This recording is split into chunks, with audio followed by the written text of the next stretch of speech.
Good afternoon, Manchester United fans all around the world. God, the news comes thick and fast, considering what we have reported today. Breaking news that Sir Jim Ratcliffe has been ratified, approved by both Premier League and today by FA Association as well. And moving on to the next, Dan Ashworth has agreed personal term with Manchester United. It's moving fast, guys. We are here to talk about a lot of things. It's an extra podcast because guess what? It's Champions League, and a lot of you will watch the Champions League game today. Please have Bilal Yogi waiting in the background to join me here. Please do not forget to like and subscribe to both our channels as we are co-streaming on Bilal's channel as well. Let's do this. It's showtime. It's showtime.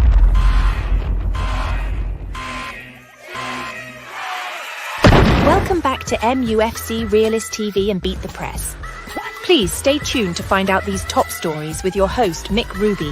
Welcome to Beat the Press. Here we go.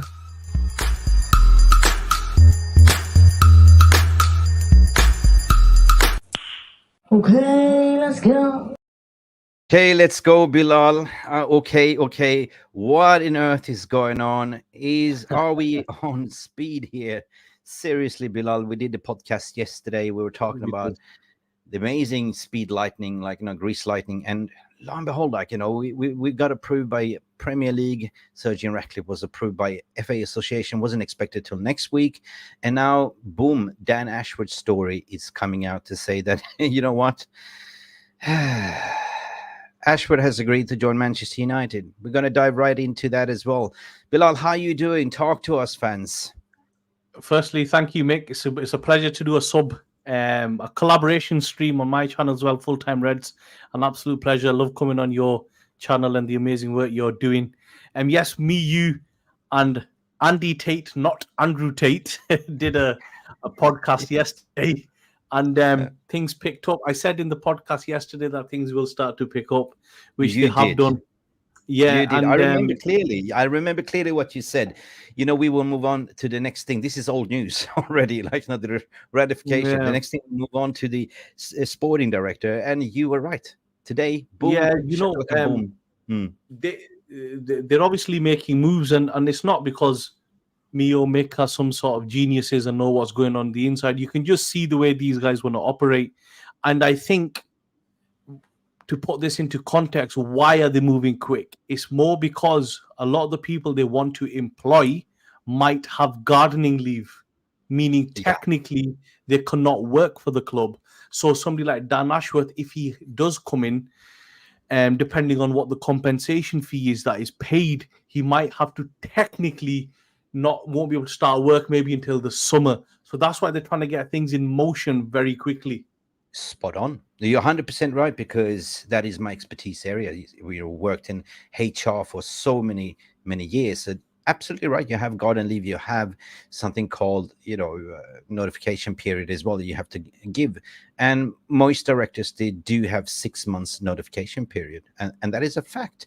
Another thing that, I want to bring to the fray and to the stage, because we did a podcast regarding this, regarding the salary demand, and that was reported in the media. I can't really dig it out right now, but Ashworth was kind of demanding 10 million a year, and that is a decent fee. Newcastle, they don't want to lose him, but Newcastle, they don't have a say, because this is an employment. Like, if you decide to resign, it's up to you. Nobody can stop you, Bilal, right? Yeah, I think the issue is that a lot of people will probably be thinking is, why does he want to leave Newcastle? And what you've got to look at is, when he went to Newcastle from Brighton, he expected a different kind of job. And what I'm telling you now is from a lot of the Northeast correspondents for The Athletic have been saying.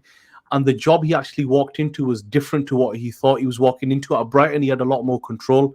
And at Newcastle, everything has to run through PIF, like at Manchester United. He used to have to run through the Glazers, which he wasn't too keen on. And secondly, because of his relationship with Brailsford, which goes back to 2016, when Ashworth was at England, has had a massive impact on him and helped him potentially move across. But I think his salary will be a lot. But in the grand scheme of things, Mick, you're a fan and I'm a fan. he'll probably save you a lot more just in the Yeah, decision making and yeah. just in the speed of decision making. 100%. Bilal, You hold know, that thought. Hold that sure. beer and hold that thought. Yeah. So I want to sort of dive into the compensation while we add it, but just want to sort of add this to Centre Devils came out to say today. Dan Ashworth wants to move to Manchester United if the compensation package is agreed. The big movement in the next coming days. There's been no fallout. It is thought the lure of the project and of Manchester United and his relationship, what you're saying, with Brailsworth has persuaded him to move on. Now, Bilal, this is something what you just said, like, if you back the tape 2 minutes ago. But another thing that I also need to bring to the stage, because they were looking at Michael Edwards. Edwards was kind of turning down Liverpool. Liverpool offered, but the compensation of Michael Edwards was a little bit more higher. If you are the CEO, oh my brother, you're probably going to get 20 million a year. So the step down as a technical director, you cannot be on the same salary as the CEOs. It's got to be somewhere in the range between 10 and 12 million per year. So I've been speaking to some credible sources within the club, and that's confirmed that they were after Edwards as well. But however, the preferred choice seems to be and is Dan Ashworth as a sporting director or footballing director, whatever you might call. Now, a lot of people might say, what is his CV like? Does he have the pedigree like in a European pedigree? But Bilal, why do you think that Manchester United and Brails will have chosen specifically to go with Dan Ashworth? I think there's a number of reasons, Mick. Firstly, it's his understanding of the English game, and number one, he's been involved in the English game for a long time. If you look at his history, he was originally at West Brom, I think up until 2010, and then he moved to England. So the current England setup that we are seeing, style of play, the progression of talent, the use of the facilities, and the way of play is all down to Dan Ashworth, because he was the one that was brought in to England to help put this together. And before England, it was a kind of a mishmash of approach, and he kind of led that up until 2017, if I'm not mistaken. So he was an integral part of England progressing as an international team, from use of talent, style of play, the DNA running through from the top, from the men's team all the way down. And then he moved to Brighton, and I'm pretty sure he went there as a technical director. And at Brighton, he was responsible, not directly, where there's a lot of misconception. He was part of the teams to identify and recruit talent. He wasn't solely in charge. And then he went to Newcastle after that. He's very highly regarded for his operation. He's very highly regarded. He's very well connected. He's one of a few in the world that has kind of managed and progressed at a high level. And these type of talents don't come around often. And for Manchester United, I think it's a plus point, because we've never really had anybody of this caliber really operate for us. No, I'm not saying he's the best in the world. There are others, but from where we were, and if he does come in, it's 100 to 1,000x improvement. Yes. Judging that we have John Murtagh, this is a 100%, 1,000% upgrade on John Murtagh. No disrespect, but you know what? The signings that he did under Newcastle, as per my memory, was Anthony Gordon, Isak as well. Livramento, and a little bit of a blunder was the Italian Tonali as well. Yes, Tonali, yes. Something happened there, Mick. Yeah. But at Brighton, of course, he was responsible for bringing in those talents like, Casados and, Mitomas, and, so it's still a pedigree. But I've been told that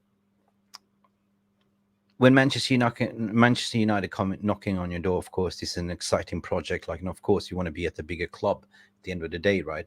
That's what a well-placed source within the club was saying. When this will happen, you got to come to an agreement. You're going to talk about salaries. You're going to make an offer, employment contract offer. And once you sign it, you will give your notice period to the club. Apparently, like Newcastle, they don't want to lose him. They are really, afraid. But there is also some rumors, Bilal. I don't know if you can confirm that he's not really liberated in doing the role what he wanted to do at Newcastle, like the free hands. Yeah, Mick, as you know as well as I do, if they are going to make a formal approach to Newcastle, that means they've agreed everything: job description, salary, responsibilities with Ashford in advance. So that's already been agreed. So if they're going to make an approach, they know he wants to come. And like I said earlier, the problem he's having at Newcastle is that everything has to run through PIF. This was reported in the Athletic last year as well, that he hasn't got as much of a free hand as he had in his previous roles, which he's finding frustrating.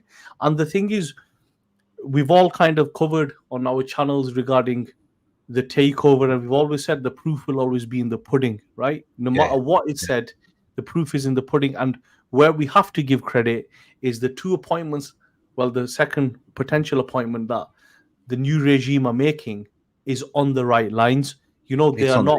They, from a CEO aspect, I heard that United before Sir Jim Radcliffe were looking at the head of Nike to step in, so they were looking at more of a commercial, somebody from a sporting brand aspect. But as soon as Radcliffe came in, they made the change, and even now, they've made the change with the sporting director. Another name I'm going to throw into the hat is who will come in next. Probably will be Sam Jewell, which will be the head of recruitment. He's from Brighton.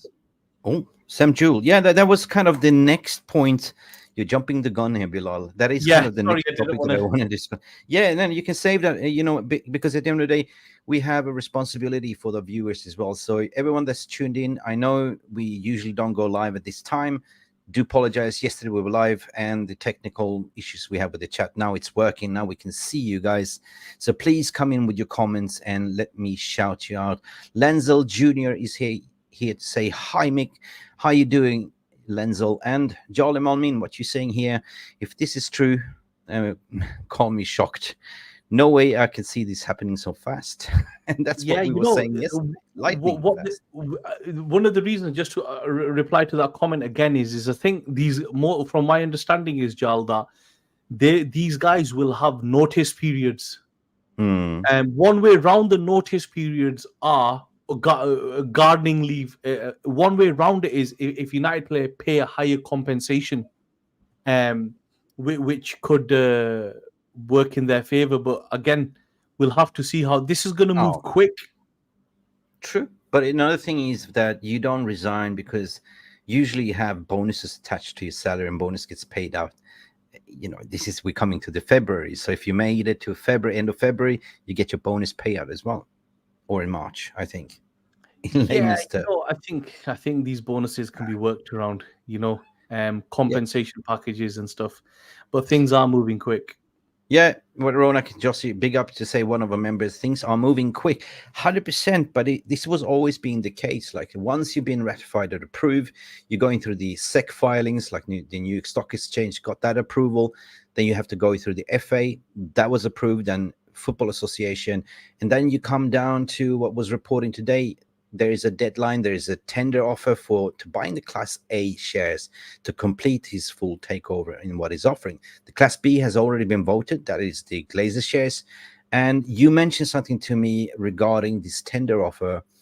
There's two separate things here. To complete the full takeover, what he's offering, put on the table, he needs to acquire a certain amount of Class A. But not everyone needs to sell, do they? Yeah, he just needs to make an offer. He doesn't need to buy the 25% of Class A. He just needs to make an offer. Now, so some people will sell, some people won't sell. Now, why won't they sell? I'm not too sure. There might be some technical aspect. They might know something we don't. But he only needs to make an offer for the Class A. It's up to the Class A shareholders if they want to sell. Now, the thing is, like I was saying to you on WhatsApp earlier, Mick, is he's giving $33 a share for Class A, right? That's which is the same amount he's offering for Class B. The Class B hold way more voting power.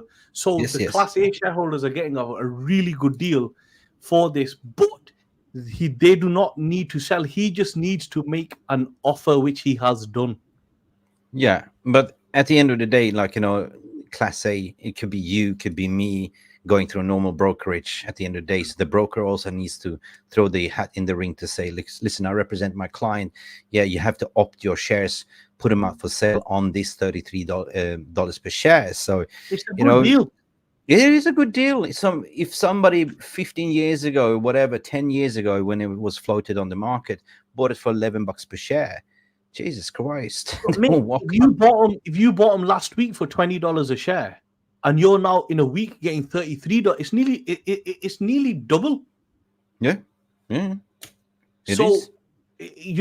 Why would they not vote it through? And what people need to understand is a lot of these shareholders that own the shares are not fans. These are big, investment funds in the US.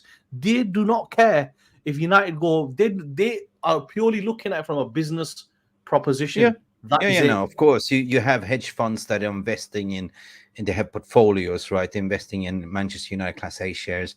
Then you have the majority holders of the Class A, like Lindsay Train, Bowen Group, Aries, etc., etc. All the viewers need to go and watch Billions and will understand how it operates. If you've seen Billions, you know how this works. Tip of the go. Is it a Netflix one? It's on Paramount, I think, is one of them. But go and watch Billions. It's about 10 seasons of it, and it's all about hedge funds and how they manipulate markets and how they kind of do things. Guys, do pop in your questions as well. We have all the way from Adelaide, Australia, Jeff Steele to come in to say, bit of a surprise, left or rebuild in Newcastle, but we'll take this. Good appointment, hopefully. It is a small step towards the right direction, Bilal, according to my opinion. We've spoken about this so many times before. We've done so many rebuilds, but in order to do a rebuild, you got to start from the top and work your way all the way down to the bottom.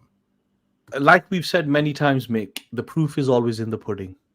And this time they've started from the top with the CEO position, because really what Ratcliffe could have done was he could have done Todd Bowley, come in, right, I'm going to run the transfer operation. I want this guy, I want Mbappe, I want Benzema, bang, bang, bang, and then would have left with a mess. What they've done is they said, right, how do we sort this out? We bring in a CEO, right? The CEO comes in, right? Who can the CEO work with in a team? Who do you want to work with? What profile do you think? And then they've gone together and said, right, this guy is the best option for the sporting director. And after the sporting director, they will go and see who's the best person to head up the recruitment. The big part of this is that Glazers are kind of no longer in control of the footballing matters, which they will never be in control of footballing matters ever again. And that is so important. That is what matters, right? Me personally, I put my hand out. Like, I'm still Glazers out 100% wholesale only, but I can see the path for a full takeover, as what we did in the podcast yesterday. We don't want to repeat. So if you want to watch what we said, it was even posted this morning as a clip. Go and watch that out. But Jeff Steele is also coming to say the big topic is the new transfer policy as well at United that we haven't had for some time. Woodward, etc. You know what Woodward said? We can do anything what nobody can do in the market. Like, basically, that slapped the Manchester United tax on straight away, showing like we got money. That's how we got marked, and gets us what we need and those who deserves to wear that badge. You mentioned something. Let's move on to the next topic. All right, we're moving fast. I understand. Once you get approved, you want to move fast, not only because of how do you say it, garden leave and notice period. It's basically you want to establish everything so you can plan for the summer transfer window, right? So if it's Ashworth, then we need a head of recruitment, 100%. Now, we were linked to, what's his name? Paul Mitchell. What happened to that? It's just fizzed out. I think Paul Mitchell was linked when we never had a CEO or a potential director of football, because he was at Monaco. Jim Ratcliffe lives out there, so they knew each other. So people put two and two together. He was in the mix. He moved back to Manchester as well. So he was in the mix. But since we've had a new CEO on appointment and potentially now Dan Ashworth coming in, these guys will have their own ideas. So hence why I'm thinking Sam Jewell is a potential that everybody needs to keep their eye on, because from what I'm seeing and my own research, he's going to be one of their top targets. And for somebody that doesn't know him, he's basically head of recruitment at Chelsea, at Brighton. Yeah. He's been at Brighton a long time. He was like head scout, and he's moved his way up. He has. Now, you mentioned something about, I personally believe, okay, this is my dream 11, or, my fantasy. If you play fantasy football, right? You put Berada there, you put Ashford with links to understand the Premier League football. But as a head of recruitment, you would have somebody with more of an international pedigree, right? Somebody that can recruit in from the grassroots leagues in the South American, look at the Korean market, Japanese, Indian. There's so much talent, right? We don't know who that is. But I'm sure that our CEO, Omar Barada, who is well connected, by the way, we've seen the videos, what he's done with City, in the City Group. I'm sure he's got a black book of potential candidates that can do the job, right? Yeah, absolutely. And so Sam Jewell does also speak Spanish and spends a lot of time in South America. And if you look at his track record, and anybody can go and check it on Google, the type of players he's found and how he sold the Brighton project, which people at Brighton and players that they've bought in on loan. He's very good at what he does. I think where these guys will get an upper hand is because they are now working for Manchester United. It's a very well-known brand within football. So it's a lot easier sell. The thing is, one thing is, from a recruitment point of view, it's just not Omar Barada, Dan Ashworth, and a head of recruitment. There'll be a huge network of scouts underneath them Entourage, that will go out and identify talents. And I think we have one of the biggest scouting networks out there, which I have no idea what they do most of the time, because I could do the recruitment that they do.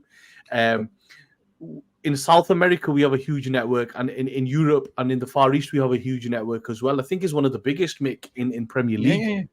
I mean, it excites me because even what you say, we always had that biggest recruitment network, but we never had people listening and triggering those advices, right?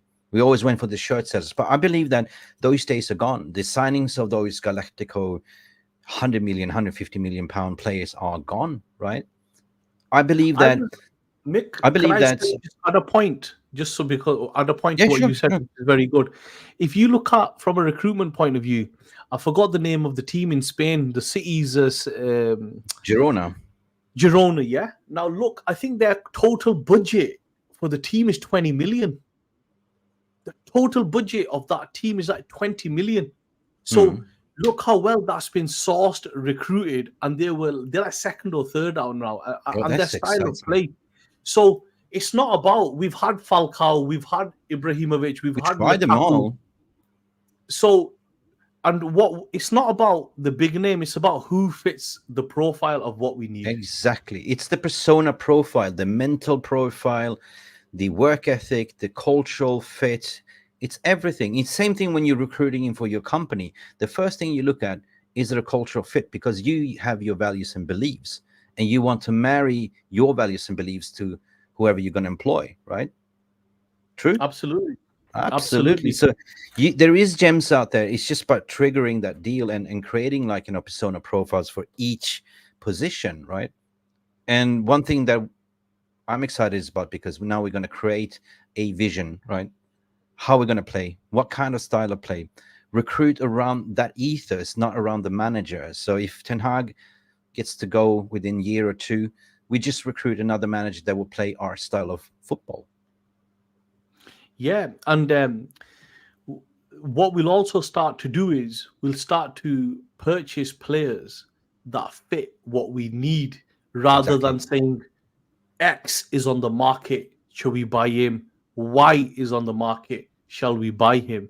And also, the most important thing is we'll not overspend, and we'll actually have an idea on what we're trying to do. Because at the moment, what I felt very sorry for Ten Hag, was he was thrown into the deep end, where he was kind of looking at recruitment, looking at everything, and obviously recruitment's not his strong point. I think the thing to watch out for is, I think Ten Hag under this type of structure could really flourish, because I think if you give him the right type of players and a squad, he could really do really well. Because at the moment, once we lose the first 11, the bloody if once you lose the first 11, the drop off on the subs is just huge. It's It's to compete. You got to have a broad squad, and a broad squad can cost you. Doesn't have to cost you worth of 900 million pounds on the market, right? It's embarrassing to see when we came to Champions League and we played Copenhagen, and you see the whole valuation of their squad is worth 20 million, and here comes Manchester United rolling in. We're worth about 900 million pounds a squad, and we couldn't even qualify. So what Charlie Malmin is saying here, 20 million, you can get 5 Girona teams for the price of 1 Casado and Rice. And this is what I want to see. This is what I want to see.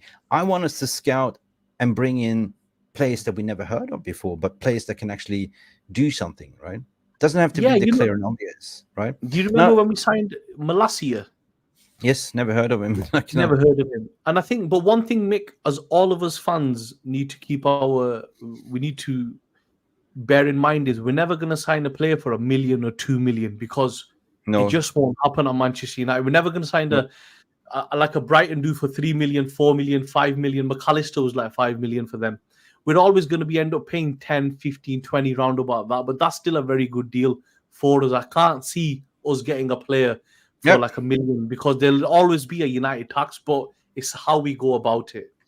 So if you have a sort of 100 million budget, you don't go and splash the cash to get like a Osimhen. Yeah. You just wasted your whole budget. So you got to be smart, and that's what we have to do. We had John Murtaugh that I couldn't even negotiate for a packet of crisp in the flea market. You know what I mean? Overpaid 100%, everything that we did. We couldn't even sell anything. We've been selling for nothing. But on the other hand, selling homegrown talent and academy players is giving you a plus balance on the pure revenue on what you're selling without declaring. But what I'm thinking in terms of the striker position, here's what I'm saying. I don't think that we need a senior 27-year-old striker. I think that Rasmus Højlund, 20 years of age, is starting to cook. He's physically specimen built for the Premier League, right? He's starting to find his feet. He's starting to find his camaraderie, the runs. He understands. This kid is still young, but if we get one of those big name signings like Osimhen and stuff like that, you will hinder Rasmus Højlund's development. We bought him for 70 million, right? So my view on this, based on what we discussed now in terms of recruitment, Benjamin Sesko. I always said Benjamin Sesko. Yes, did you see yesterday RB Leipzig? Yeah, I did, yeah. He got robbed. He got robbed. But that guy is such a physical specimen. He's 196 tall, explosive. What a strike he has. I've been scouting him for quite a while. I'm speaking to Graham Bailey from 90 Minutes as well. And Graham Bailey always said Manchester United scouts are crazy about him. They've been scouting him for years. And he's available on a release clause of 45 million in the summer. That, for me, is somebody you can bring on as a development team, right? So you don't play one striker, but you can rotate. So you have similar attributes, but different. I mean, what's your thoughts, mate? I think, Mick, we can look at multiple options. That is definitely one option. I watched him yesterday for Red Bull. I thought he was very good. Another option could be a more mature striker. I have forgot his name. The one at Porto. Cersei. Yes, he's very good. And another option, which is a bit out of the box, is an internal option. We could actually use Scott McTominay as a striker in certain options. Because... Yeah, but Scott McTominay, he's a sub. Because if you say we've got a set budget and we need a second backup striker, somebody that's willing to play backup, he's a really good option. I know people don't like him, but when you put him in the box, he gets about a bit, and he's quite handy as well. Yeah, I turned around regarding Scotty Mac, to be honest, right? Everyone wanted him gone in this summer. I was one of them too. But guess what? I've seen that he's such a valuable cultural ambassador, right? For the dressing room, the way he speaks, he knows he's not going to get 90 minutes, but he's just happy to come in and help his team. That's professional attitude. You know, in the post-match interview, I was really impressed. And that got me thinking, Bilal, right? Jesus Christ, what if we keep him like as a super sub, like Ole Gunnar Solskjaer super sub, comes in, 15 minutes left, 10 minutes left, put him up front. Because I don't see him as a midfielder. He started off as a striker. Liverpool had that with Origi. They used to just bring him on when they were losing games, and he would just score goals. And I think if we've got to fill so many positions, I don't see it as a bad option just keeping him as a second striker. As a second striker. You play him in some games. You can play Rashford in some games up top. You might develop the system, but he is an actually alternative option. But we switched to 4-4-2 against Villa. You know, when he came in and scored the header. So we played with two strikers on top. Yeah, we did against Villa. We did. 4-4-2 is the best formation. But he, I think. Look, I don't think we're going to be able to fill all the holes in one window. I think if Ralph Ragnick said, we could do it over 3-4 windows, including winter windows. You know, over 2 years we could turn this around.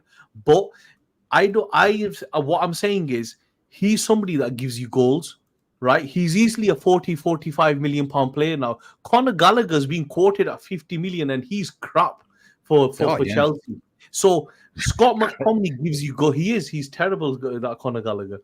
The whole Chelsea team is crap. But one thing is, for 1 to 2 windows for a season, if you just held him and said, "We'll give you 20 games a season as a striker," 100%. Until you can find another alternative, because strikers cost money. You know, they're not cheap. Oh yeah, they're not cheap. But what's going to happen? I mean, listen. Let's continue this discussion. But guys, there's about 100 of you watching right now.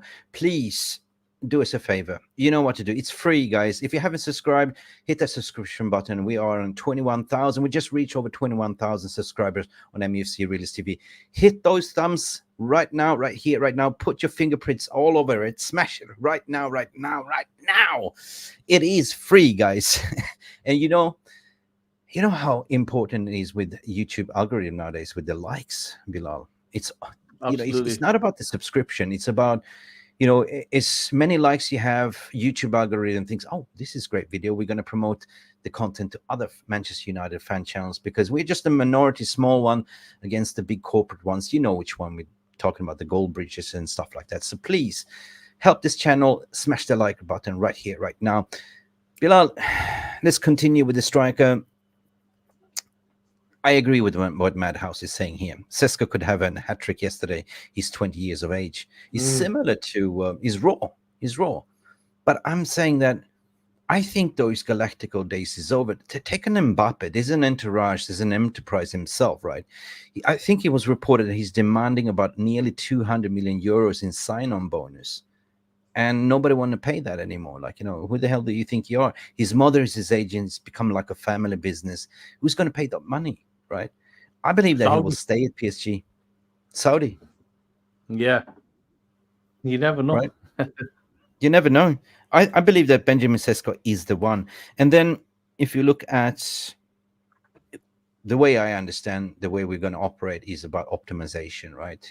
You got to slash that wage bill 100%. But I seen a pattern. I seen the, what do you call it? The red lining, right?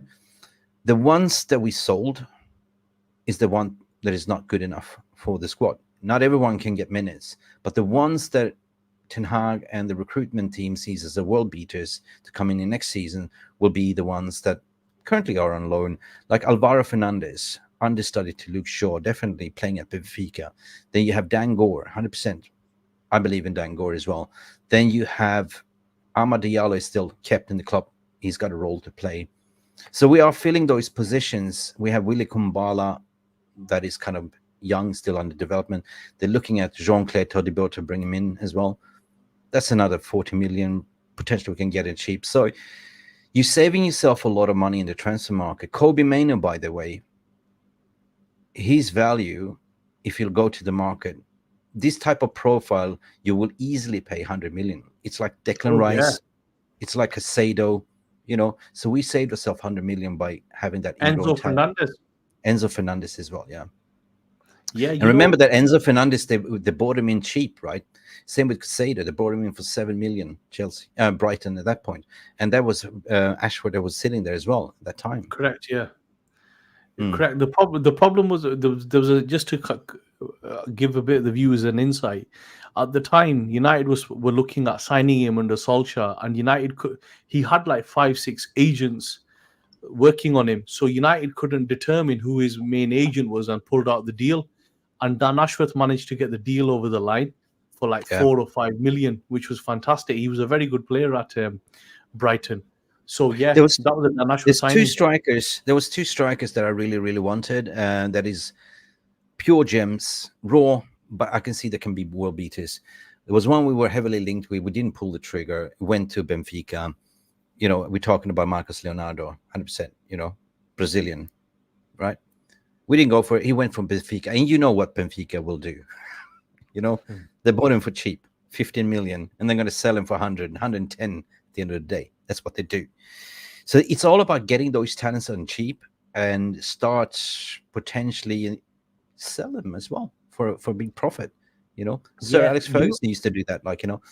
He used to sell it everyone was shocked when he sold Beckham as well to Real Madrid. Everyone was shocked when we sold Cristiano Ronaldo. But that's what you have to do. You have to refresh, use that money to reinvest into the squad, to rebolster the squad all the time. A striker, Mick, we should have looked at, and I said this last summer, was actually who would have been fantastic. Even Ferguson is a good one, but an actual striker that could work for us as a backup would be Danny Welbeck. Because he has gone under the radar a lot. He plays an exceptional role for Brighton. He's fit all the time. He can get about the pitch. He adds goals. His link-up plays improved massively since he left us. And he'd be somebody that'd be willing to sit on the bench and play a backup role as well. Can be. Well, what about a very sensitive topic? Mason Greenwood. He's still an employee of Manchester United, under contract, under the loan. He's doing really, really good. Do you think, in your wildest imagination, that discussion will be taking place in the summer, or do you reckon he will be sold? Because we need that position, right? Yeah. He's purely looking at this from a football perspective. Yeah, he's £100+ million player. So when you see rival fans sit there and say United kept signing old strikers, because we had Mason Greenwood who was coming through. I think my honest opinion is they've made the decision on him, and he'll be sold, just because of what's happened and how we've got to this point. So I can't see him coming back, and I think the club are going to want to keep a positive vibe around rather than having to deal with the PRs of Mason Greenwood, women groups, XYZ. Yeah, guys. I might start a chat. Big up Gordon as well. Great content. Thank you for seeing you guys here. We're just having a discussion here. It's so good to have Bilal here more regularly as well. And we are just co-streaming to his channel. We are collaborating. That's what we do, as we all love the same shirt and club. And it looks like we're going places. And, I put my hand up, Bilal. I say, we had this stream yesterday with Andy, and we said the same thing. Come New Year, I was depressed.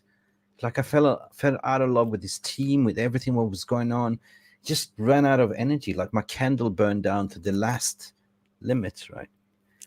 But now I see with the winning ways, I see there is a path, potentially to a full sale only. But in terms of structure, in terms of how we're going to recruit, and it is what you said, Bilal. The proof will be in the pudding until it's eaten. And as fans, Mick, we need to stay patient. They will make mistakes. Dan Ashworth might be a mistake. Omar Barada might be a mistake. We won't know until, these people come into their roles. But as fans, we need to give time to the guys to get it right. Right. Listen, this is a very interesting thought from our community. Yale, you always come in with good comments. Greenwood trade deal with Barcelona, and we get Frankie de Jong. Would you do that? No, it's not a bad. I think Okay. the problem we've got with Greenwood is we'll only probably get 10 to 20 million maximum for him. Okay. because I of will his start a poll situation. regarding this. I will start a fan engagement poll. Would you Yeah. trade If it's a Green- straight trade, why not? But I can't see that happening. But you never know. Frankie? Oh, sorry. Ornstein's Frank. reporting that he's being approached directly now. Ashworth. Yeah, absolutely. He's seen been that. approached, and I did a little sneaky video because I got a little bit sniff late last night. So I did a little bit of a short. If you haven't seen it, I had like my head. I had Ashford behind me, and I had my head, and it's like guess who's behind my head. A little bit of sneaky preview, so I kind of knew that this was happening. Right, got a little bit sniff yesterday. But it's all about approaching. There's nothing Newcastle can do, right? It's similar like when you work in recruitment industry as a headhunter. You know, you approach certain candidates. Yes, I'm interested. What is your compensation package? What is your availability? How much will it cost to sort of? What's your release clause? Like, I believe that Newcastle might want something for him. Yeah, and for Manchester United to make a direct approach to the club, that means Dan Ashworth wants to come. He must have agreed a wage structure, his job role, his responsibilities. United are not going to go to Newcastle first and say, well, we want to speak to Dan Ashworth, then spend a week speaking to him, and then Dan Ashworth goes, I don't want to come. They've already spoke to him, and they've only made the official approach because they know he wants to come. Now it's down to the guys at the top to get this negotiated, and if they can't get it over the line, which really they should do, I can't see it not going over the line now, really. No, 100%. No, the snowball effect has already started. Like, you know, it's just like what we said. We are on a, Speed 3. You know that movie, Speed. Sandra Bullock. Yes, with Keanu Reeves. We're Keanu Reeves. Like, everything is going with lightning speed, right? We can't stop that bus right now. It's moving fast. And I did get a private message, and I see people that clearly disappointed. Everyone wanted Qatar, everyone wanted full sale only, and everyone keeps saying like, is there still a chance? Well, it is what it is. Once you've gone through these 3 stages of approval, we're talking about SAC, we've gone through the Prem, you're going through the FA, and then what you say, you just have to make a bid for purchase of the 25%. But it still leaves a gap open, so the door is still open for anyone. I'm not talking just about Qatar. Anyone can come in and in the future bid for the entire lot, like Class B and Class A. But they have to then bid over $33 per share. And Sir Jim Ratcliffe, Trawlers Limited, it's not Ineos. I repeat again, Trawlers. Media keep saying Ineos has the first refusal right. Correct. And Mick, Jim Ratcliffe will not need to buy 100% of the club. He will only need to buy 75% or 70% of the club because he'll already own 30%. Or he can stay and be still the minority shareholder. Correct. And let somebody else buy the 70%. And nobody's going to buy a club where they don't have football in control. Well, you still have... No, of course not. Of course not. But anyway, it is a small step for mankind, but a giant leap. What was that Neil Armstrong was saying? Just when he landed on the moon. Just for the viewers that are a bit older like me, Sam Jewell at Brighton, his father is Paul Jewell. If anybody remembers Paul Jewell, who used to manage Bradford and Wigan. So I found that quite interesting. So yeah, he's the son of Paul Jewell. If anybody Googles Paul Jewell, you remember him. Very famous manager he got Bradford promoted and then he went to Wigan. In the Wigan. 2000s, you'll know him if you saw him, mate. That's his son. No. Guys, there's a poll running. Let me see. Where are we at? 16 votes. Shame on you. Come on, get those votes up. We started an engagement poll. Would you trade Greenwood for Frankie de Jong in the summer? Basically, keep those votes going because I want to hear you. I want to put the finger on the pulse. It's like a pulse survey.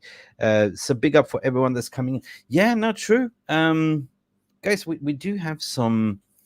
We were supposed to go live today because there's Champions League football today, right? Did you watch the game yesterday? City 3-1. I did, yeah. Did you watch the post commentary with Michael Owen? No, I didn't see the post commentary. Oh, he was waxing lyrical. They're so good. They will win. And I was I was thinking to myself, shit. I don't want City to do a 4p. I don't want City to do a double, knowing that they have these 115 fucking charges against them with FFP breach. And the head president of UEFA has come out to publicly say, I know they are guilty. The thing is with City, right? They are very, very good as a football team. But unfortunately, the problem City have got is nobody really cares about what they do. I remember Kyle Walker was all over the news for his personal life, and the media were already more interested about Marcus Rashford and what he did in Dublin. And Guardiola has just done the treble with the world champions, and no one cares. You know, our office is in Deansgate in Manchester, and their parade went past our office, and I Nobody was cares. just shocked. Nobody cares. And it's really sad. As a United fan, it's sad because a team has exceeded expectation with phenomenal play, and nobody cares. Bilal, riddle me this. You like me, we like football economics, right? How can you declare to be a bigger club than Real Madrid in terms of revenue in Manchester United when you have Etihad? Clearly, you must have fucking cooked the books. Of course, We've seen all the emails. Of course, Mancini was paid like half of his wages were coming from Mancini. I'm going back to like 10 years ago. Half of his wages were coming from companies in Qatar and in UAE and all these kind of places. And you know, they've obviously cooked their books, and a lot of their execs have actually left. Senior execs have started to leave and have left. I know you've only heard of Omar Barada, but some others have already started leaving because this is going to go to court, I think, around about towards the end of the year. Yeah. And Why they'll it's taking start so to long? unravel. Why it's taking so long? They are such a powerhouse, economical powerhouse with political influences as well. I would say that. Maybe that's just my opinion. It kills. I think the Premier League will probably want to prolong it because it's a problem for them as well. It kills the credibility of the Premier League. So somehow they've just tried to prolong it as much as possible. Yep. With teams like Everton and Nottingham Forest who have done things similar, they've obviously thrown the book at them. But it'll be interesting to see what happens with City. Big up Neil Driscoll, legend, old. Seriously, very long time Manchester United. I can see you just came into the stream. Nick Nash, what you saying here? I rather see City doing a 4p than Liverpool winning the league and going level with us. Shit. Seriously, guys, let's have a conversation. Or Arsenal could just win the league, and that would work out perfect. Footballing gods, please. They do exist. I'm not going to cuss. I'm not going to do it. Let's have a serious discussion. It is to choose, like, how do you want to die? You know, the judge is giving you a sentence. How do you want to die? Do you want to have the gas chamber? Do you want to be hanged by the gallows? Or do you want to have the needle? You know what? It is like asking, like, do you want City, Arsenal, or bloody Scousers to win? It's the same shit. Right? I don't want them to have a 4p because of the sporting merits, because of the allegations. I don't want them to do a double. I hate Liverpool. I can't stand Liverpool. I'm sorry. My brother is a Liverpool fan. My bigger brother, he's the black sheep of the family. We don't speak today, to be honest. Big rivals. But Arsenal, they haven't won anything for 20 years. So I would say, like, if I had a heart, I'll give it to Arsenal. But they have to turn up, you know, because last year they ran out of steam. It was like a deflated Arsenal balloon. And then my best friend, my brother from another mother, Alex, we talk a lot, and he's a big Gooner supporter. So yeah, I support my brother. So, Bilal, if you had a choice, who would you pick? I would pick Tottenham, really. But I think they have no chance. I'll give you an ideal scenario. Man City do the 4 titles, and then they get charged, and all the titles are stripped away. And everything. That's a perfect scenario. Off you go, relegated to. Listen, guys. I'm gonna end the poll. Basically, what you were saying here. I asked the question because I'm going to run another poll here. Would you trade Greenwood for Frankie De Jong? 46% says yes, and surprisingly, 54% of you said no. Bilal, I'm going to create another poll, what we just described, because I love this kind of engagement, like, put the finger on the pulse, right? So should we just do the same thing? Like, who do you want to win the league? Right? Yeah, Villa.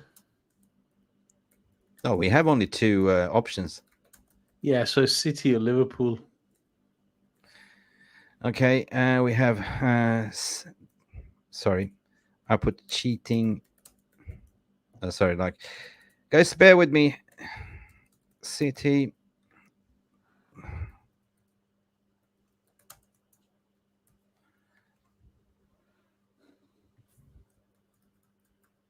Okay, guys, I've been a little bit funny. Basically, created just a poll for you to put your votes in, a little bit with a band. Who do you want to win the league? Cheating City, Scouserpool, and Asana. Let's go. Asana. I said Asana. What did you say? I sorry. Did you say Liverpool or I said Villa. Villa? That's not an option, right? We have three at the moment to choose from. Rivals. Villa is not a rival. I don't think Villa is dropping off. Villa, we beat Villa. I don't think that.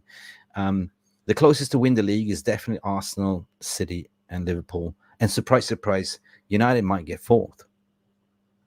Yeah, I think things will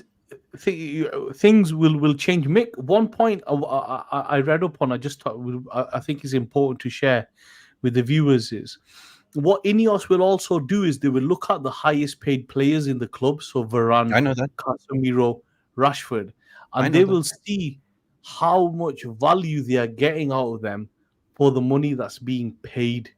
I know fans love Varane, so do I, but how often is he playing? How much of an impact is Casemiro making? What is Rashford doing? And the person that's going to suffer the most out of this is actually going to be Bruno Fernandes, whose contract is up for renewal. And I don't see him getting up to that 350 grand mark at all. Yep. Listen, I always am prepared because I always have this active roster. Like, because you see Carlos Casemiro, there's no value on selling him. He's got 2 years left on his contract. The value is to keep him, right? Because he's a senior, mature player, right? You have Kobe Mainoo as a youngster coming through. You need a Casemiro. Rafael Varane, I think he will be gone in the summer, to be honest. I think that the club is looking to cash in. He's on 340K a week. Marcus Rashford, will they cash in? I don't know, PSG. Some people call it Lashford, being out of Lash. Maybe we need to send the whole team to Belfast for the tequila rush. Anthony Martial, we know he's gone in the summer. He did a cheeky one, playing not available. And then Mason Mount, of course. Who is Mason Mount? We signed him up. We haven't seen anything. He's getting 250 a week. Bruno Fernandes comes, 1, 2, 3, 4, 5 on the 6th spot in the highest earner. There was reports saying that he wanted a salary bumper contract, but nobody's going to give him. He's happy to stay there on 240. Anthony Dos Santos is the one that is under scrutiny, in my opinion, in terms of performance. You know how Obrada said, if you haven't performed within 2 years, you're out. That's right. Yeah. Harry Maguire, would you keep him? I've always liked Harry Maguire. I know he's had a tough period. I thought he was colossal against Villa. I thought he might struggle against the pace of Villa, but he was a beast. I think Maguire, he's going to want to play first team. If he wants to play first team, he should go, in my opinion. But I can't see him willing to sit on the bench. Yep. Christian Eriksen is leaving. He's on 150K. I think he's on a free in the summer. Yep, he's going. That's 150 off. But Luke Shaw, let's have a discussion regarding Luke Shaw, people. Let's have an added discussion. I love Luke Shaw whenever he's playing, whenever he's fit from a critical, realistic perspective. But he's becoming more of a liability, not being available, more injury prone. What is the path there? He's on 150K. That is the limit in terms of how much you want to pay somebody, 150K a week. And this comes back to what we started. If we back the tape 20 minutes ago when we talked about Alvaro Fernandes, the youngsters that are on loan, I see a silver lining here that you bring back an Alvaro Fernandes as the replacement for Luke Shaw eventually, because we are rejuvenating the squad. Do you see what I see? Yeah, I think the problem with Luke Shaw is mate, you can't rely on him. He's always injured. If you look at Liverpool as an example, right? We'll just use Liverpool. Only until this season, their fullbacks are getting injured, but they're constantly fit. Arsenal's fullbacks are constantly fit. City's fullbacks are fit. So we can't have Luke Shaw. Yeah, he's great when he plays and when he's in the when he's in the groove and he's in the mood, but you can't have a player that's out for 30-40% of games. It just doesn't work. No, but I love him. I love him because whenever he's fit and firing, a fit Luke Shaw, a hungry Luke Shaw is a bloody good Luke Shaw, right? But I think still, if we're going for the best, I think Alvaro Fernandez, according to my opinion, is the future, right? We've seen how important Luke Shaw is for Rashford. How much Rashford missed Luke Shaw and how much Rashford hasn't been able to perform this season because of that partnership. But as soon Luke Shaw came into the to the game, we saw a little bit of improvement on Rashford. Maybe Rashford needed to go out on the lash, basically, to blow off some steam, get everything out of your system, come back fresh. But apparently, Luke Shaw, good news. He's training on grass, and he's looking like he's going to be available for Luton over the weekend. So yeah, but I got a little bit of an injury scare. I got scared, to be honest. Like I said, what are we going to do now? What are we going to do now? We don't have a left back at centre back. Are we going to play Amrabat there again? Yeah, but we could play Amrabat there. We could play Dalot there and switch Wan-Bissaka to the right. But my point with Rashford is it shouldn't take Luke Shaw to get you to play well. You're a senior player. You're on 350 grand a week. It's your job to get everybody else playing right. Not, I haven't got a left back and I can't play right. And you shouldn't have to go out on the lash for them to realize I need to pull my socks up. You're on 350 grand a week, mate. You need to deliver. Yeah. Lucky Singh is saying, keep Casemiro, Kobe Mainoo, Garnacho, Rasmus Højlund, new deal. I don't think you need to give Rasmus Højlund a new deal. You just sign him. And guys, I just want to pull this up again because if you see what I'm looking at, you will see here, Kobe Mainoo is on 10K a week. Definitely give the kid a bumper, right? But not more than like an incremental model, because you got to look at what Alejandro Garnacho is here on 50. He did that, he got a contract extension or, a renewal on 50K per week. So gradually increase them, right? If you look where... What's Scott McTominay on? Scott McTominay is actually cheap. 60. He's actually at the bottom on 60. There you right? go. And on people 60. still whinge about him. He's on 60K a week. So he ain't hurting the club to keep him as a squad player. He scores goals. He scores goal. So he doesn't cost you a lot. And Scott McTominay is on 60K, 10K more than Alejandro Garnacho, and actually producing 7 goals this season already. So do you see where I'm coming from? So I don't, we're building from the youth with a lower wage structure, right? Getting rid of these inflated deadwoods or whatever you might call them, older players. And I think we'll be good from an FFP standpoint. I agree. I do agree. We'll start seeing that quite soon, what they're going to do with all these players. Lovely people. Thank you for tuning in. I can see there's a lot of positive vibes going on in the VAR room, legendary VAR room chat room. There is about 100 of you watching right now. Our target is to get minimum 100 likes. Please, if you don't, we're going to send Ed Woodward knocking on your door, mate. And you don't want that, to be honest. Bilal, what's on your mind otherwise than that? What's been going on there in the transfer market? Not much. No, I think at the moment, like I said, head of sporting director will come in next. Head of recruitment will come in after that. You might see a few more senior appointments, and then we'll get clarification on the manager on what's actually going to happen to him. Is he going to stay? Is he going to go? And then by that time, we should know what's happening in the summer. I've just seen a comment there by Nick Nash saying sell Onana. I think Onana should stay for another season. We can't keep chopping players based on one season. It's his first season. He started to become good. He had a solid game against Villa as well. Yeah, 100%. Listen, back to the poll. We are about engagement. We are about fan engagement here. We created a poll, 27 votes so far. Who would you rather win the league? And that is what I say. It's just been standing in front of the judge waiting for your death sentence. For me, it's like choosing the electrical chair, the needle, or the gallows. 22% of you said Cheating City. So that's on second place. Scouserpool, 7%. And lo and behold, what I said, Arsenal on 68%, closing the poll. Majority of you wants Arsenal to win. So that is a method to the madness. Why? Because they haven't done anything for 20 years. But the fan base, their fan base will never shut up. If I'm not mistaken, their last league win was the Invincibles. That's a long time. They've been invincible for 20 years, right? 20 years. They've been invisible for 20 years, yeah. No, but seriously, guys, take a breath. Arsenal 2 years ago was a shambles, right? There was like, oh, Mikel Arteta, look at all these youngsters. Yeah, but we are heading towards the right path, the same path with all these youngsters as well. But look how they're doing now. What Arsenal is missing, in my opinion, is a squad depth.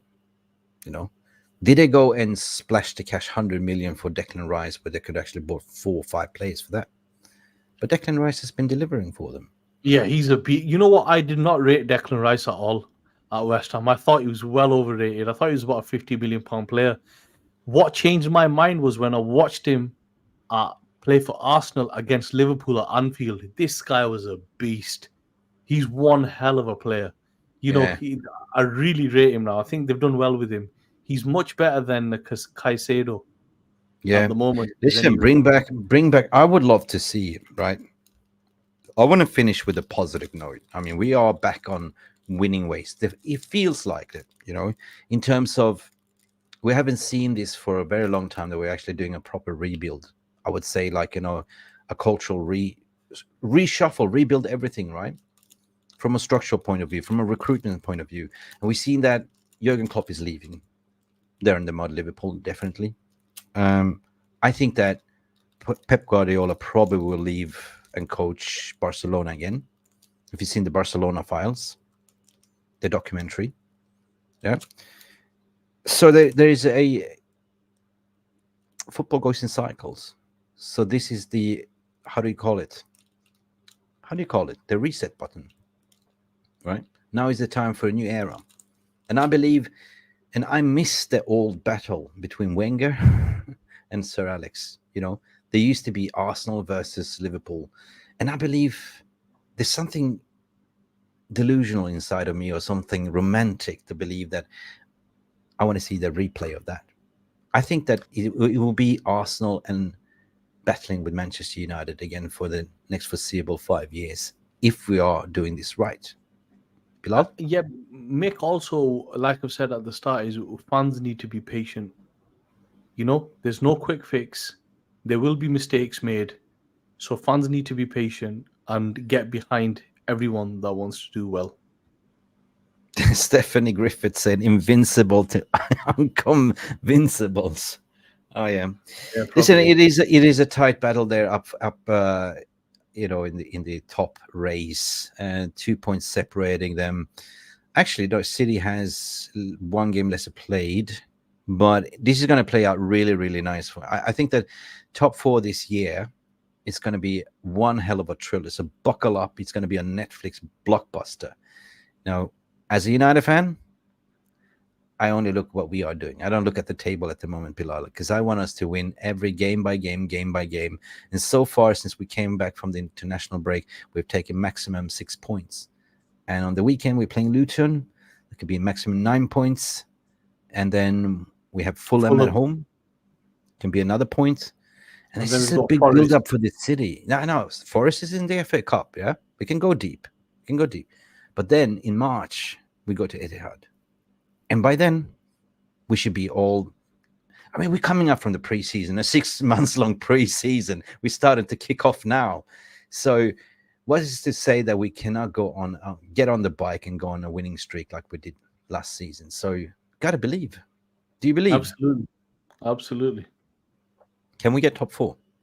Yeah, why not? Definitely. Why not? We went to Villa and beat Villa. Villa have beat like Liverpool and City their own ground. So people just fucking played it down. All United went to Villa. Have you seen the teams Villa have beat this season at their own ground? That was no small win. That was a serious win. That.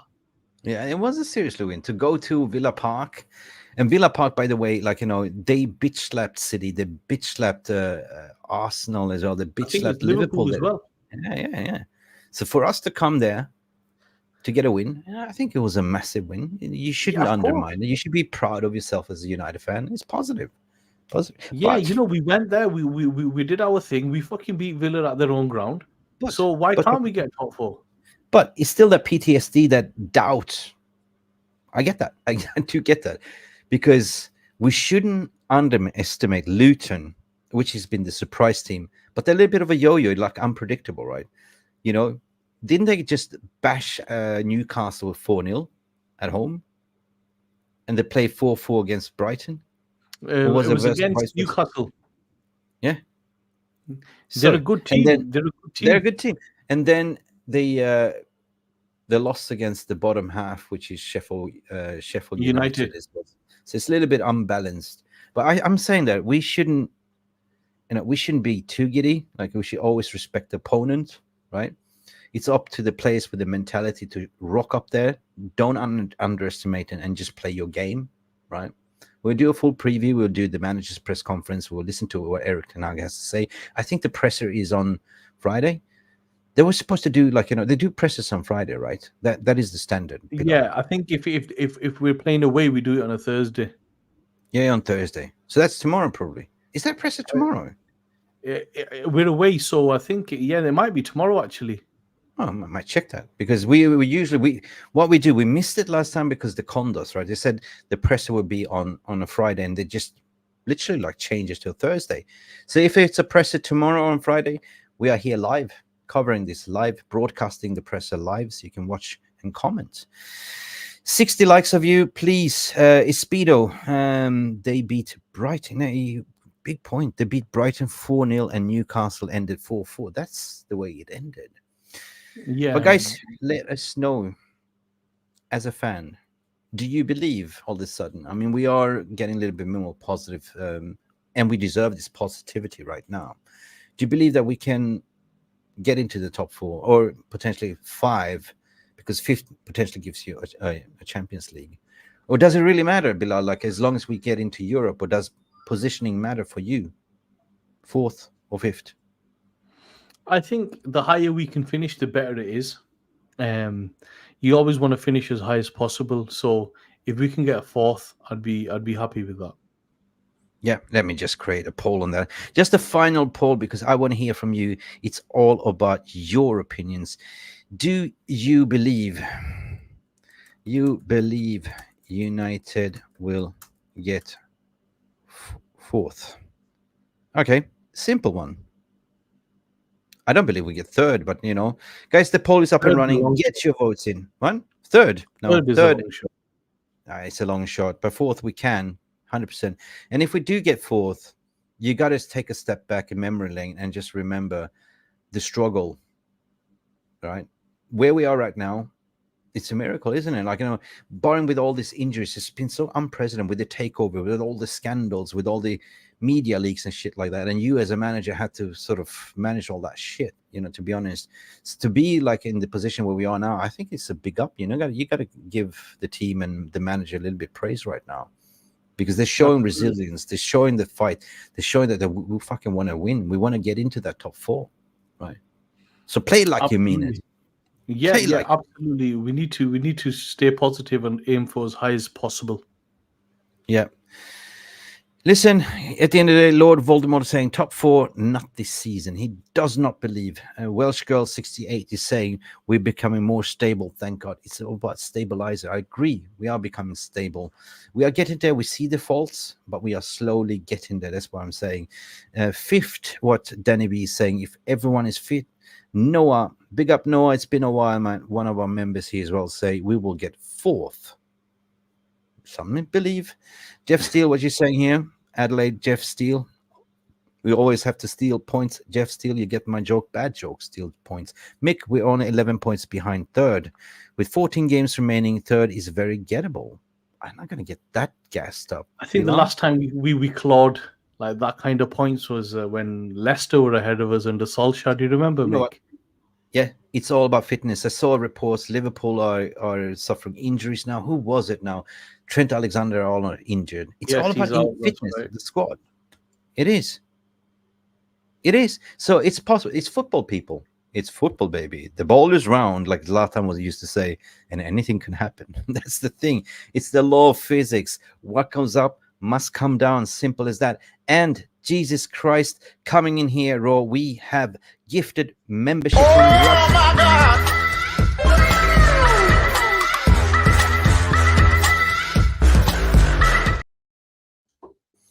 Rush Maynard just came in raw with an uppercut, gifted 20 memberships. Matt, you are a legend.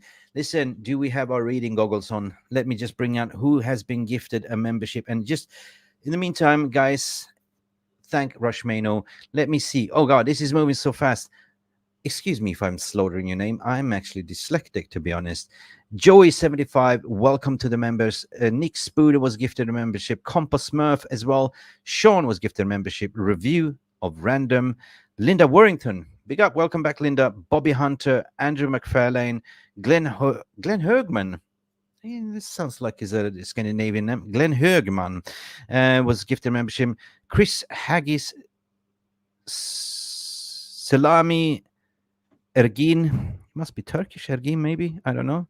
Sorry, my pronunciation. The Devil's Advocate podcast was also given. Oh, big up, mate. Was given a membership. The Devil Advocate podcast as well. Carl Heinze was gifted also, and Cheyenne was gifted. Jeff Omosh. My God, my eyes are tired. Sado, Tamara, Isa was gifted. Brush, big up Brushy, was gifted a membership. Good to see you here. Payne was also gifted a membership, and that's it, guys. That's it. Big up. Give a massive thanks for Rush Maynard for gifting those membership. We have to give. You have to do this. I do. Matt.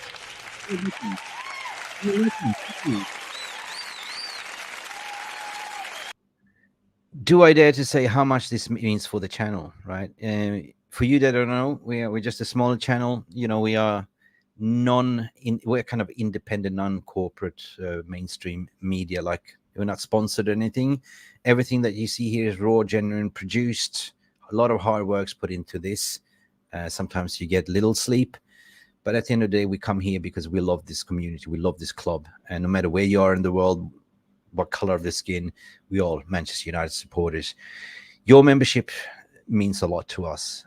Everything that you put in here goes back into the channel, and we have some exciting news to announce tomorrow. Inshallah, hope everything will go all right. So thank you. If you do get gifted membership, check your status. It's only like, £1 per month or less than that to support this content and this channel, and it does make a difference. So thank you. Thank you. Big up legends in the VR room. Big up Rush Maynard. And wow, I'm just tearful because it's been a long journey for being a Manchester United supporter this season. It hasn't been easy, Bilal. It hasn't been easy, but we are here. We are here. Absolutely. Yeah. And here comes another uppercut, guys. Are you ready for this one? Matt is on a mad rush. Super chat, super chat, super chat. Super chat. But this is like, you know what Muhammad Ali used to say? Spin like a butterfly, sting like a bee, or hit like a bee, or something like that. This is Rush Maynard coming in here with an uppercut. This is a knockout. My buddy, my friend, my legend, dude, £50 super chat. How can I ever say? There's no words. How can I say to help the channel, bud? Thank you. My God, I'm giving goosebumps, my friend. You know, you send me to tears. Don't do this to me, Rush. Thank you. I will send you a personal, as soon as we get some merch up, I definitely will send you something. Guys, we've been working on this website, we've been working on merch. It's been taking so many sleepless nights, and hopefully we will have a launch party tomorrow. That's it, right? That's all I can say for now. But Rashmano, thank you so much, guys. It's been a fantastic 1 hour and 15 minutes engagement, guys. If you do have any questions, let's do the Q&As. What's on your mind, Bilal? You're looking like you've been struck by Rashmano's uppercut. Are you there? No. I'm just thinking, same as yourself, really. What happens next? What will be the next tactical moves, and what will be how others will kind of take to this as well? It's going to set off a domino effect, because if Dan Ashworth leaves Newcastle, who replaces him? And I think the guy from Brentford will go to Newcastle. I forgot his name. Yeah. He's very highly regarded to replace Dan Ashworth. We see. The famous quote where we say the proof will be in the pudding until it's eaten, Bilal. But hopefully the pudding will bloody taste good. Guys, the poll will end up 21. Shame on you. 21 on you voted. I give you 1 more minute. Please vote on the poll. You see it right up in the corner. Do you believe that United will get 4th?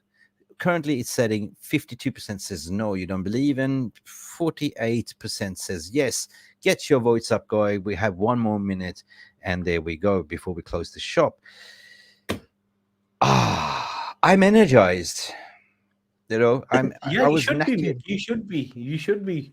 I messaged you before. I said, I'm not going to do stream today, Bilal. I'm feeling burned out.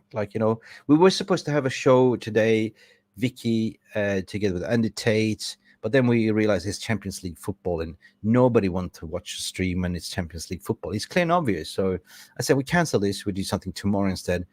And this came up. Boom. Breaking news, whatever. So I just literally throw myself calling you. Hey, would you like to come in? And here you are. There's going to be, Mick, there's going to be from now until the next 6 to 8 months, there's going to be something happening weekly, daily now. You're just going to see it will be quick. And then there's no rest for the weekend. Then you come to the summer transfer market, and it's going to be mad, right? That 12 weeks is mayhem. 12, 16 weeks is pure mayhem. Oh, Jesus Christ. No, I'm fully energized. Thanks to you guys. Thanks to the community. Thanks for Rashmano for the gifts and the super chats. And so positive to see this positive community that we built over this year and a half in the making. We just hit over 21,000 subscribers, and I cannot believe it, right? It's been exhausting.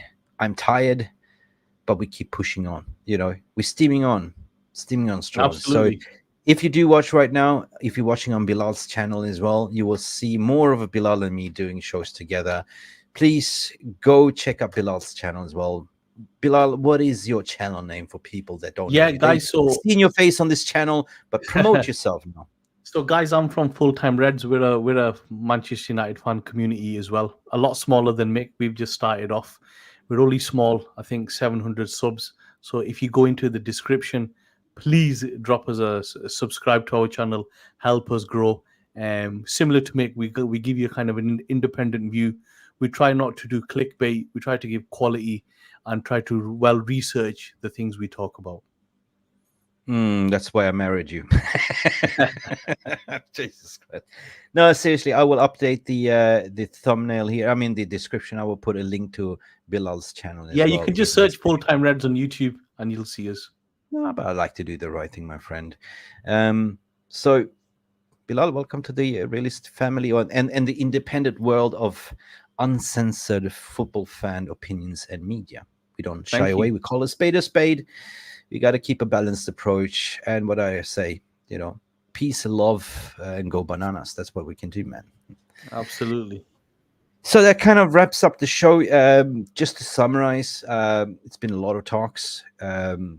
It's been going like a freight train, steam train, full speed ahead ever since Monday.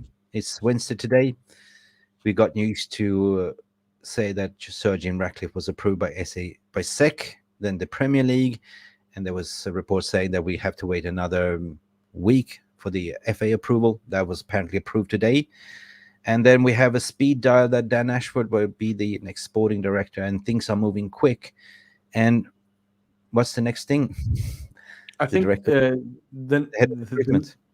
Yeah, the next thing is the tender offers shut Friday, and you should get clarification mid next week on that. It's a done deal. Don't sleep on a director of football that might be a surprise. Like, I think that director of football will be an Omar Barada recommendation and appointment. 100% will be. It has to I be think so. because they have to work together. Yeah. 100%. Great show. What you guys, thank you, Jordan Wall. Thank you so much for tuning in. Big up to you, Bilal. You've been excellent. I really enjoy bouncing with you, Bilal. Like, I just love the energy. So that's why I say I was so energized. Like, I was so dead and tired. You know what? It is where I'm sitting right now. It's 03:20 a.m. in the morning. Payne, big up. So wait, what kind of games are we looking at? Arsenal is playing today, right? Champions League. No, Arsenal are not. I think it's Arsenal. it's Bayern versus Lazio. And PSG, I forgot who they're playing. But Bayern, yes. How do you feel about Honka Hurricane? Like, he went there to win a trophy, and he went for the wrong Real season. Sociedad. Yeah, I think he's the best striker. You have in the world. Leverkusen cooking them at the moment on top there. Yeah, but I think Bayern will still come through. They got too much quality. You reckon? I Like, think Real's so. got quality. You saw yesterday, Real. Like, they played the third goalkeeper, right? They were just in second gear. And they survived. This is the Real, right? This is ridiculous. You saw RB Leipzig could have killed it off in the first half, right? Real had like 3 shots on target in the game. Yeah, they should have really scored, Nick. They should have, guys. Let me just Google it. Like, let me just put in here. So I'm keen. It's hard to keep up with everything, like, especially when we are not in the Champions League, to be honest, guys. PSG is playing right now. Started Real Sociedad 22 minutes in. Lazio is playing Bayern at the moment. It's 0-0. And Copenhagen finished yesterday with 3-1. So it's 2 games on tomorrow, and tomorrow is Arsenal. So 2 games it's on. Guys, I will let you go because I understand you want to watch football. Thank you so much for coming here. Please don't forget to like and subscribe to MUFC Realist TV, and also go check out Bilal Full-Time Reds. Thank you. That's about it for today, guys. Thank you, Brilliant. guys. Until the next time, see you. Be nice to each other in the social, and do expect another speed dial coming up soon. I don't know. This is going too fast. Take it easy, guys. Absolutely. Thank you. Love you all. Bye.